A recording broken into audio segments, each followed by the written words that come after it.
Hey, what's up, everybody, and welcome to All Things Superman, where we simply talk about everything related to Superman, from comics to movies to TV shows and much, much more. So today we're on to Superman 4, The Quest for Peace review.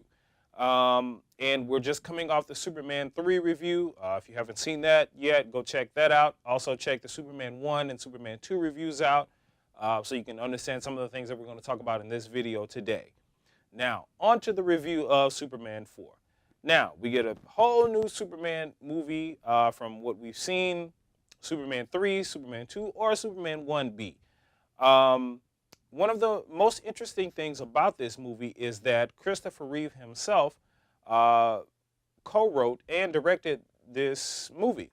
And again, if you'll watch my Superman 3 review, you know, one of the things that I said about Christopher Reeve is that he was unsure whether or not he was going to come back for another Superman movie because of some of the things I believe that happened with Superman 3. So I think in an effort to try to get him back to do another Superman, they gave him, the leeway to write and direct this particular movie himself. Um, Not sure whether or not it was a mistake or not, or whether or not you guys agree that it was a good decision. But we got the Superman 4 that we got, and we're going to talk about that today. So let's get started. All right, so the year is 1987.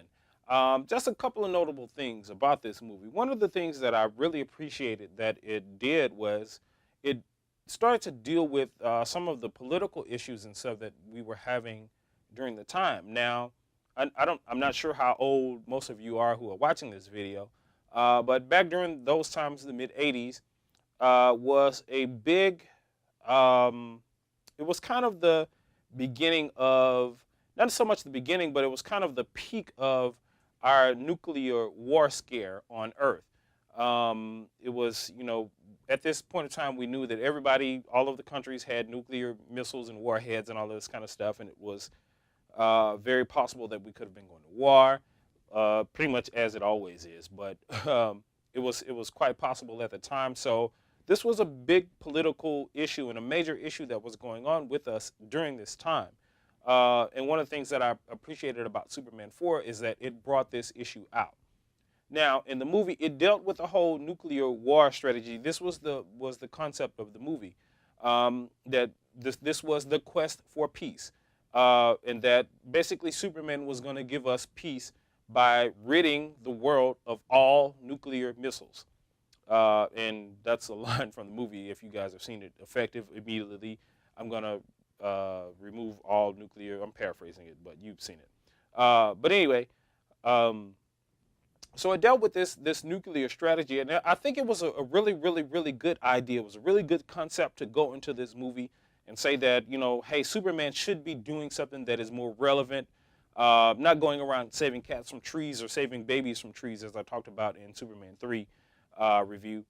But doing something a little bit more relevant to help people out, and that was the biggest issue at the time. So I thought it was a really, really, really, really good concept. So yeah, that's one of the things I really appreciated about Superman 4. Now, a couple of other notable things about this movie is that we get our Lex Luthor back. Gene Hackman is back for this movie. And again, guys, please watch the Superman 3 review, and you'll understand why I think Gene Hackman wasn't in Superman 3. But I think he's back, I think, because of Christopher Reeve has basically said to the cast, hey, I'm directing this movie. I kind of co-wrote it, so I want you guys to come back. So we get our Lex Luthor back. And Gene Hackman, he's back. He's better than ever. He's better than ever. He has a new plot to destroy Superman and kill Superman for, war profits and all this kind of stuff. Again, dealing with the whole nuclear war thing. A lot of the stuff that was kind of speculated, and some of the conspiracy theorists thought that a lot of the stuff that was going on behind the scenes were things that like Lex Luthor was doing. They were profiteering for nuclear war for money. They wanted to keep the threat of nuclear war alive so that you could scare people into spending money, basically, which is a whole different concept. I don't want to get started on that. But again, the movie kind of hinted on these things. So we get our Lex Luthor back, and he's now this, and it fits right in with his character. It's a he's a smart guy, so he's on the brink. He sees this nuclear thing as a strategy for him to, basically get money.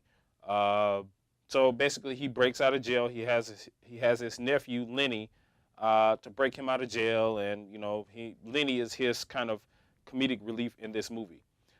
So again, we get our Lex Luthor back for Superman 4. Now, another notable thing in this movie is that we get a new character. We get a new sort of interest again for Clark Kent, and that's Lacey Warfield, played by Mariel Hemingway. I thought that was an interesting choice to do that because of how they did Lana Lang. I think Lana Lang in Superman 3 was a pretty decent choice to do. So I kind of wish that they would have carried that over into Superman 4 and kind of, because at the end of Superman 3 they showed Lana Lang basically working now for the Daily Planet. And I kind of wish that they would have carried that over into Superman 4 so we could have just seen a little bit more how that work environment played out between Clark Kent, Lois Lane, and Lana Lang. It would have been kind of interesting to see on film. But anyway, so Superman 4, we get this, kind of new interest. Now, she likes Clark. Lacey Warfield, kind of has the hots for Clark. While also Lacey Warfield is friends with Lois Lane. So they decided to do this double date thing, which I thought was a pretty fun thing that they did in the movie. It was kind of fun how they wanted to double date. So Lois Lane was going to be on a date with Superman, and then Lacey Warfield was going to be on a date with Clark Kent. So I kind of like how they kind of played that out in the movie. You have this scene where they're at Lacey's house, and it's up on this big high-rise building, and Clark comes ring the doorbell, and then something happens. He goes into the kitchen, and then you see Superman fly around. Anyway, you got to watch the movie. And I thought that was a big, interesting thing to do. But again, them adding another sort of interest for Clark Kent in this movie went a different direction than I think what most people had hoped. As with Superman 1 and 2 focused so much on the relationship between Clark Kent or Superman and Lois Lane. With all of the beautiful flight scenes, with all of the, love interests. Basically, Clark and Superman had the hots for her. So it was a big romantic love interest between Superman and Lois Lane. So to put these characters, the Lana Lang, and then now in a different way, because, the thing about Lois Lane is that she really wasn't in Superman 3. Like I said in the review, that she had a scene at the beginning and had a scene at the end of the movie. And that was pretty much her stint in the movie. But, in Superman 4, she's in this movie, and she's friends with this Lacey Warfield person, or they basically become friends anyway. So that provided a big kind of like, what's going on here? I thought, Clark's interest was Lois Lane. So now he's no more interested in Lois Lane, and he's dating this, or he's out on a date with this Lacey Warfield. While Lois is there with Superman, and then, Clark supposedly doesn't really like the fact that, Lois is with, or that he likes Superman, or he's jealous or whatever. So I thought that was a very interesting way for them to kind of play another interest for Clark Kent in this movie. All right, now, the most interesting thing about this movie is the part I think that everybody knows or remembers Superman 4, The Quest for Peace, from, and that's the Nuclear Man. That's basically the villain in this movie.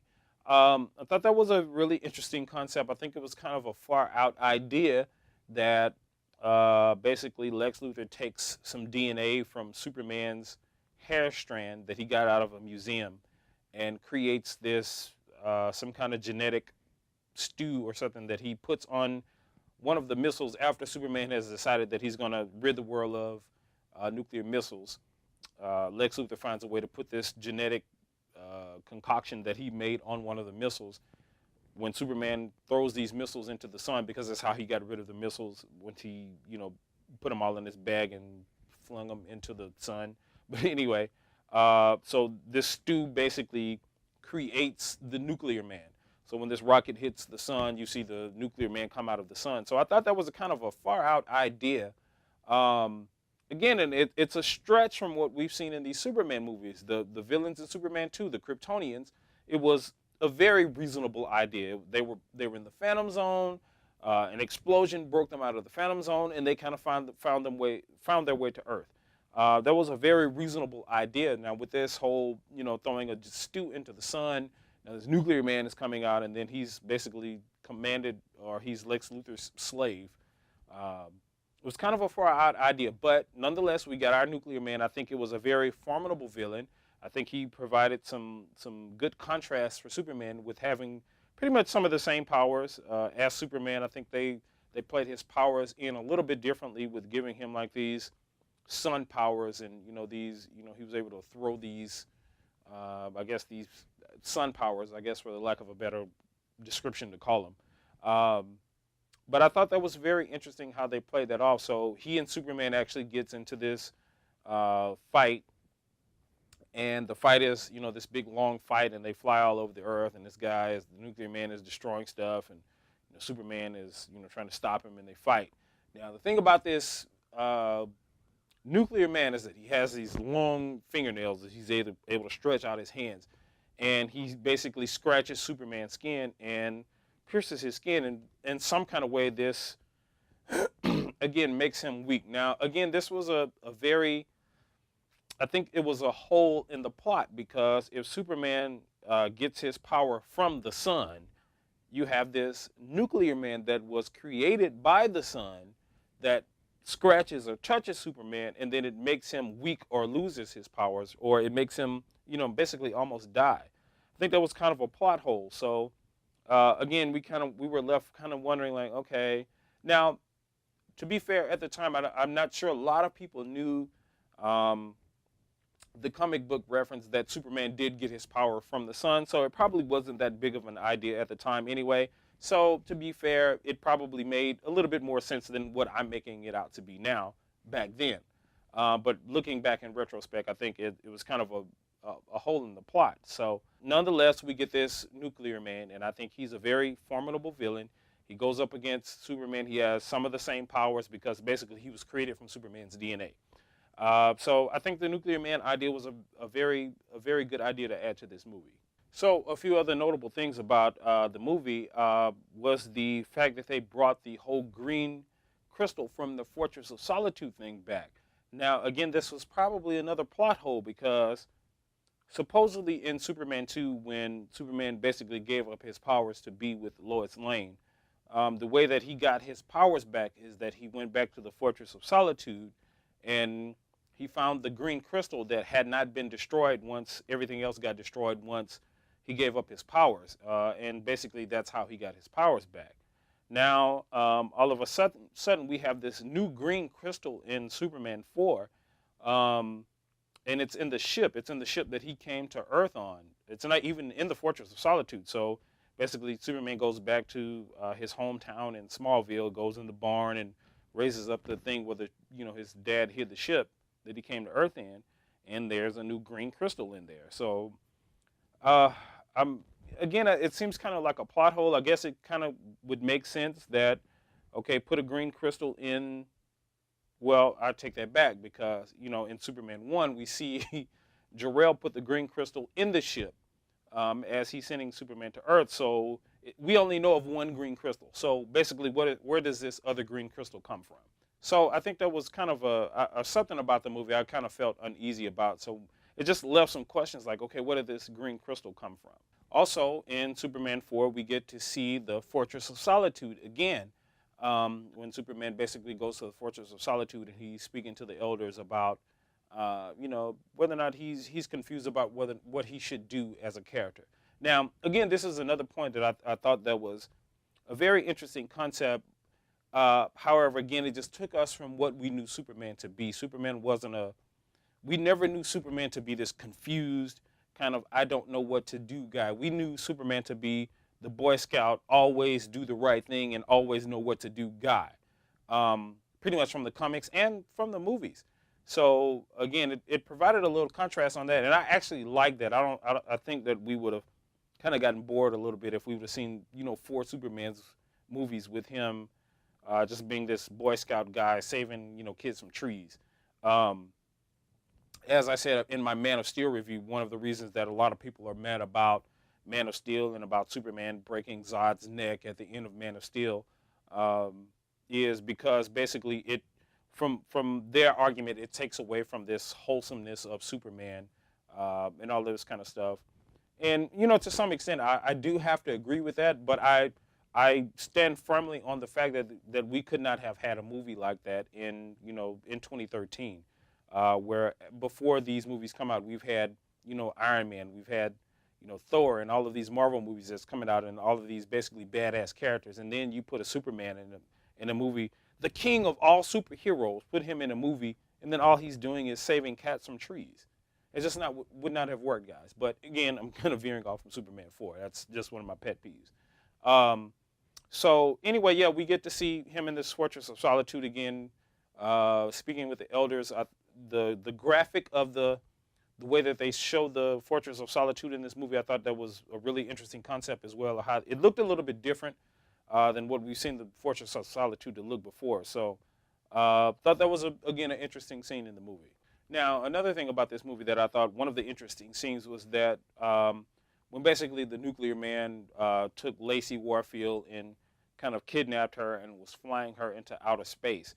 Now, it was kind of, it's one of those scenes that makes you raise the questions of like, okay, so now humans can live in outer space without a spacesuit, gravity and all of this kind of stuff. So it was kind of one of those scenes that made you raise those questions. So I think in a way, it kind of took you out of the movie just a little bit. It was great that it brought you right back there. Superman flew up, he saved Lacey Warfield, took her back down to Earth, then flew back up and basically defeated the nuclear man. So it just took you out for that moment. But again, there were certain things that just happened in the movie like that were kind of like, like what? Okay. But again, that's overall, I think it was a good movie, even with these particular scenes, and I appreciate some of the stuff that they did with the movie. Another notable scene is I like that they actually took, they did the stuff on the moon, so they kind of got away from Earth. You got these super beings that can basically fly into outer space.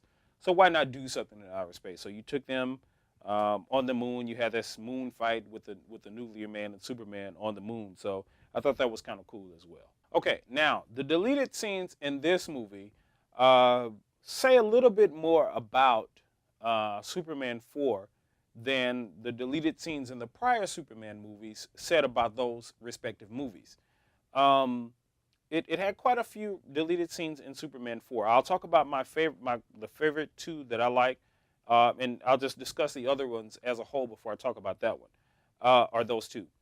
I guess the thing was that they had this, it was kind of a silly scene. If you watch the deleted scenes, there was this, basically there was this incarnation of the nuclear man that Lex Luthor created that basically he messed up. Like his first attempt to create the nuclear man was a flop and he messed it up. So he created this being that was like this real dumb guy. He still had the superpowers. He could fly, he had the strength and everything else, but he was like this really, really dumb guy. And it was just like, really, you guys are going to put this in the movie? So it was one of those things. So, and there were quite a few scenes that were based on that kind of stuff. So I'm kind of glad that they took these scenes out of the movie. It basically would have definitely taken us out of the story. Now, my favorite two deleted scenes from the movie was, the first one was there's a tornado scene in this movie where basically the nuclear man, when he and Superman are fighting, he does all of these things. He goes to cause a volcano to erupt. And one of the deleted scenes is he causes this tornado to happen. And basically Superman flies into the tornado and, turns the tornado upside down. Kind of sounds like Superman 3, right? You remember the scene where Richard Pryor is describing Superman turning the tornado upside down in Superman 3. So I'm guessing that's probably why they took it out. But I think the scene was a lot cooler in Superman 4. So had they left it in there, I think I would have been okay with it. Now, the second deleted scene that I liked about the movie, and it's just really short, you see when the kid, I forget his name, Joey or something like that, the guy who basically says in the movie, I wish Superman would have said yes. And if you don't know, let me explain it. The reason Superman gets involved in this whole nuclear thing is because of this school. You see the president on TV, the school class is watching the president on TV. They're saying that basically we have to strive to be second to none in this nuclear war race. So basically the possibility for war is imminent. So the class is, everybody's kind of sad. The teacher asked the student, what we could do, and he says, let's try to get Superman. Basically, let's try to get Superman to rid our world of this stuff. So it becomes a big, public thing. Superman gets involved. Now, so the deleted scene that I believe is that when Superman comes to this school to respond to this kid, you actually see him. He's flying outside of the window of the school, and they show him flying outside of the window. So I thought that was a pretty cool scene. Like he's flying like really really close to the ground and stuff. So again, that was one of my favorite deleted scenes from the whole deleted scenes of Superman 4. All right, guys, so that's it. That wraps up the review for Superman 4, The Quest for Peace. I think overall, this movie, again, my score from 1 to 10, 1 out of 10, I have to give this movie a good 8-ish, a good 8.5. I think it was a better movie overall than Superman 3. Just overall, I think there were some aspects that were better about Superman 3 than Superman 4, and vice versa. There were, quite a few scenes that were better, than Superman 3 in Superman 4. So, but overall, I think the movie overall just was a tad bit better than Superman 3. But neither Superman 3 nor Superman 4 were as good as Superman 2 or Superman 1, especially Superman 2. Superman 2 by far is, again, everybody's favorite Superman Christopher Reeve movie, and it's mine as well.